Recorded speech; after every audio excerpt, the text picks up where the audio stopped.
We've been on quite a journey in Neath Port Talbot. We started looking into outcome-focused practice. It took us back to why we became social workers, I guess, and that's what we wanted to do, is to get to a place where we were working in a way that we wanted to be working, rather than being service-led and paperwork-led. We were trying instead to move towards a situation where we're thinking about the people first and putting the people first. I think what we did as well is mirror that within our authorities. So that was how we were working out there on the front line with people, but it was also how we started to work with each other within the authority as well.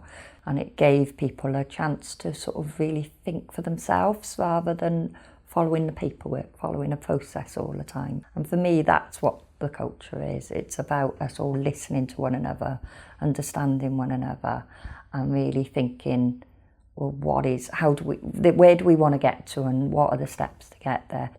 It hasn't always been a smooth journey. There's been difficulties along the way, there's been challenges, but I think because we've adopted the culture not only with the families we're working with, but within our own management structure as well, it means that when we have come across those difficulties, we've been able to learn from them, and we've been able to develop better plans going forward, you know, and how can we work with that. It's kept me in the job. Before the shift in our way of working, I was very seriously contemplating certainly leaving the authority, if not social care completely, because the idea of carrying on working with that amount of pressure and stress was really hard. If you're doing a job that you enjoy and that you want to do and you're enjoying, and you're getting something out of, and you feel like you're making a difference, then people are going to stay in a role for a lot longer than if you're constantly feeling like you're not getting anywhere.